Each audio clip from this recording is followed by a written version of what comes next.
Hey guys, welcome to my channel. आज हम लोग प्रतियोगिता दर्पण यानी पीडी जून का सिर्फ साइंस और टेक का पोर्शन करेंगे। ऐसे आप एक ही वीडियो में बहुत सारे चैनल्स होंगे जहाँ पे आप देख सकते हो कि एक ही वीडियो में पूरा पीडी मिलेगा, लेकिन मैं सेक्शन वाइज सेक्शन करवा रही हूँ ताकि पढ़ने में और समझने में आसानी हो। तो मैं अपना यहाँ पे साइंस और टेक का जो सेगमेंट है वो स्टार्ट करते हैं। तो फर्स्ट क्वेश्चन आप मेरे स्क्रीन पर देख सकते हो कि क्वेश्चन नहीं, टॉपिक देख सकते हो कि विश्व होम्योपैथी दिवस 2024 में 10 अप्रैल को हर साल मनाया जाता है। विश्व होम्योपैथी दिवस, तो होम्योपैथी के संस्थापक कौन थे? तो डॉक्टर सैमुअल हैनीमैन को होम्योपैथी का संस्थापक माना जाता है। लेकिन विश्व होम्योपैथी दिवस आधिकारिक तौर पे 1997 में भारत में स्थापित किया गया था। और भारत के अगर प्रमुख होम्योपैथ का नाम देखा जाए तो RK मनचंदा जो है वो भारत में होम्योपैथी की क्षमता के बारे में जागरूकता को बढ़ाने वालों में से एक है। इसके बाद अगर हम आगे बढ़ते तो देखते हैं कि 2024 में दुर्लभ सूर्य ग्रहण मिला है जो कि पूर्ण सूर्य ग्रहण था। पूर्ण सूर्य ग्रहण क्या होता है? तो ये पूरी तरह से सूर्य और पृथ्वी के बीच चंद्रमा आ जाता है, जिसके कारण सूर्य पूरी तरह से ढक जाता है, बस एक किरीट जैसा साइड में दिखाई देता है। तो ये पूरे विश्व में नहीं दिखाई दिया था, कुछ चुनिंदा देशों में दिखाई गया था, जिसमें आप देख सकते हो मैक्सिको, अमेरिका, कनाडा, इन सभी जगहों पर दिखाई दिया गया था और उत्तरी अमेरिका में भी देखा गया था। ग्रीनविच के अनुसार ऐसा माना गया है कि पूर्ण सूर्य ग्रहण जिस क्षेत्र में एक बार दिख गया है तो फिर अगली बार जब ये आएगा तो 400 वर्ष लगेंगे इसको आने में, इसलिए ये थोड़ा सा स्पेशल हो जाता है। उसके बाद हम आगे देखते हैं तो यहाँ पे आप मेरे स्क्रीन पे देख सकते हो कि पूर्ण सूर्य ग्रहण जो होता है वो 4 तरह का होता है। एक तो पूर्ण सूर्य ग्रहण हो गया, इसके अलावा वलयाकार पूर्ण सूर्य ग्रहण, आंशिक सूर्य ग्रहण और एक होता है हाइब्रिड सूर्य ग्रहण। उसके बाद हम लोग आगे बढ़ते हैं।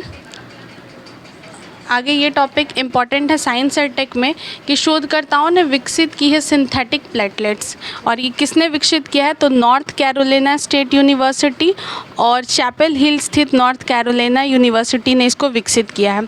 तो ये क्या होता है? तो दरअसल सिंथेटिक प्लेटलेट जो है वो हाइड्रोजेल नैनोकरण है जो आकार और यांत्रिक गुणों में मानव प्लेटलेट्स के जैसे ही, साथ ही नैदानिक उपयोग और बहुमुखी रूप से साबित हो सकती है।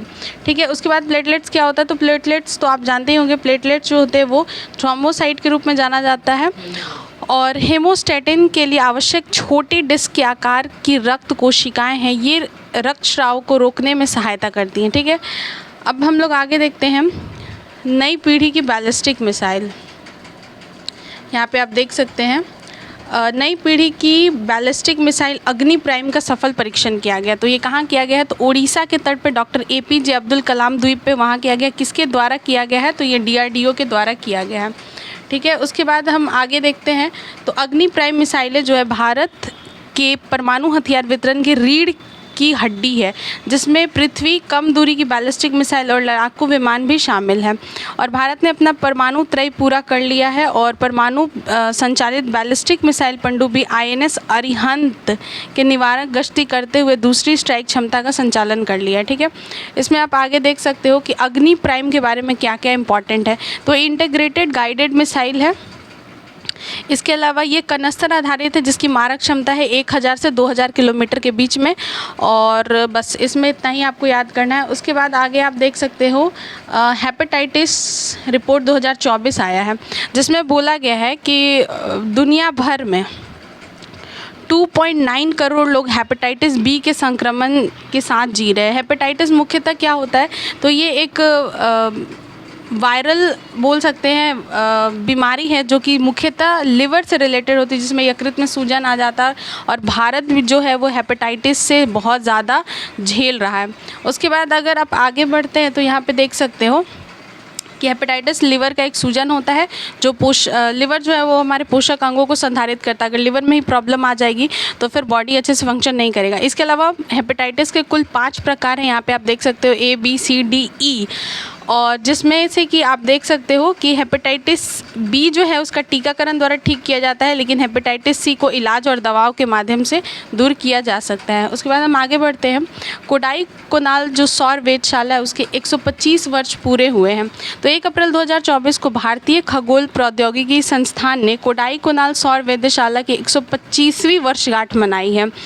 और यहाँ पे एक इम्पॉर्टेंट चीज़ आप देख सकते हैं कि इस अवसर पे भारतीय खगोल भौतिकी संस्थान के जो शासी परिषद के अध्यक्ष है AS किरण कुमार, इन्होंने वर्षगांठ समारोह आयोजित करवाया था। ठीक है, ये क्या करती है, तो ये संस्थान जो है वो सूर्य से रिलेटेड जो भी पिक्चर्स है या जो भी उसके पूरे मूवमेंट को निगरानी करती है, सौर वेधशाला है। ठीक है, अब आगे हम लोग देखते हैं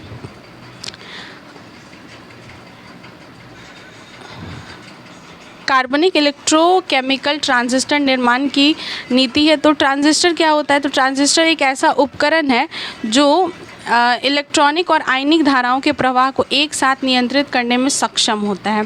तो अभी क्या किया गया, कार्बनिक इलेक्ट्रोकेमिकल ट्रांजिस्टर बनाने की नीति आई है। ठीक है, अब हम आगे बढ़ते हैं। यहाँ पे आप देख सकते हो वैश्विक कार्बन डाइऑक्साइड का स्तर रहा 2023 के रिकॉर्ड स्तर पे। तो national oceanic and atmospheric administration जो है NOAA, तो इसका फुल फॉर्म पूछा जा सकता है आपसे कि NOAA क्या होता है, तो national oceanic and atmospheric administration होता है।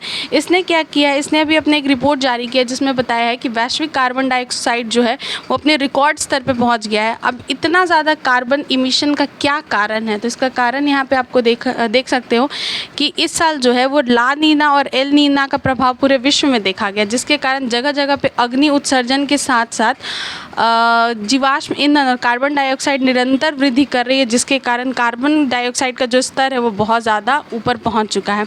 कितना पहुंच चुका है, तो ये लगभग 2022 में 419.3 ppm तक पहुंच गया था और इस साल 2 ppm की और बढ़ोतरी हो गई है।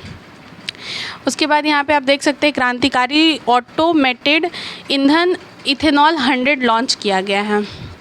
तो केंद्रीय शहरी और प्राकृतिक गैस और आवास कार्य मंत्री हरदीप सिंह पुरी ने हाल ही में दिल्ली में इंडियन ऑयल के खुदरा बिक्री केंद्रों पे इथेनॉल 100 लॉन्च किया है। और ये 5 उपभोक्ता राज्यों में जैसे महाराष्ट्र, कर्नाटक, उत्तर प्रदेश, नई दिल्ली और तमिलनाडु के चुनिंदा 183 विक्रय केंद्रों पर ही अभी फ़िलहाल के लिए खोला गया है। इथेनॉल 100 क्या है, तो इथेनॉल 100 जो होता है वो गैसोलीन का एक स्वच्छ हरित विकल्प के रूप में है जो कि ग्रीन हाउस गैस और प्रदूषकों को कम करने का दावा करता है। ठीक है, उसके बाद हम लोग आगे बढ़ते हैं। एक यहाँ पे इम्पॉर्टेंट चीज़ ये है, गोबर गैस योजना क्या है, galvanisation organic bio agro resources इसका फुल फॉर्म होता है, जिसमें क्या किया जाता है, तो ये पशु और जैविक कचरे से नकदी और बिजली उत्पन्न किया जाता है। तो इस योजना का नाम है गोबर धन योजना।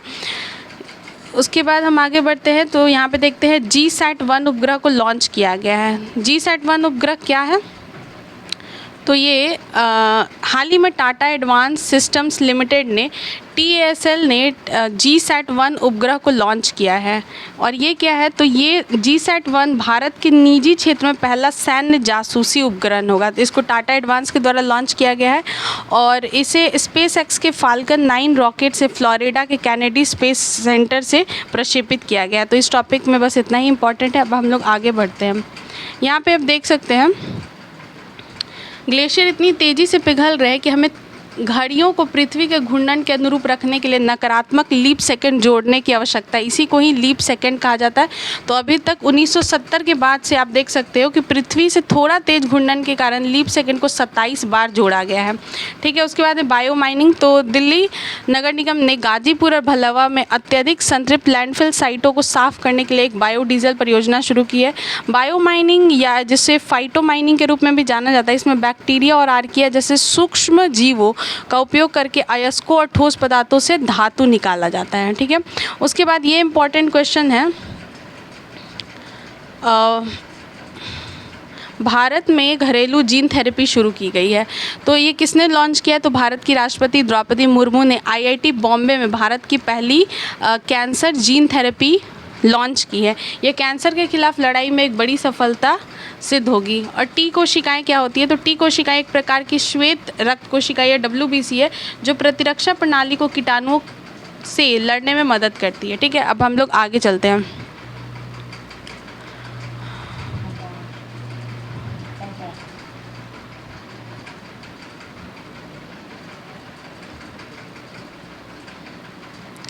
पे आप देख सकते हो QQiao-2 रिले उपग्रह जो है वो चीन के द्वारा लॉन्च किया गया। क्या है तो ये QQiao जो है वो 2 लघु उपग्रह तियांदु 1 और तियांदु 2 के द्वारा लॉन्च किया गया है, जो कि मुख्यतः चंद्रमा के दक्षिणी ध्रुव में अन्वेषण के लिए एक योजनाबद्ध कार्य है। ठीक है, और आप एक इम्पॉर्टेंट टॉपिक ये भी देख सकते हो कि अभी हाल ही में काली खांसी जो है, काली खांसी का संक्रमण बढ़ रहा है। ये मुख्यतः चीन, नीदरलैंड और चेक रिपब्लिक जैसे देशों में बढ़ रहा है। तो फिलहाल साइंस और टेक हमारा जो जून मंथ का है वो कंप्लीट होता है। Thank you so much.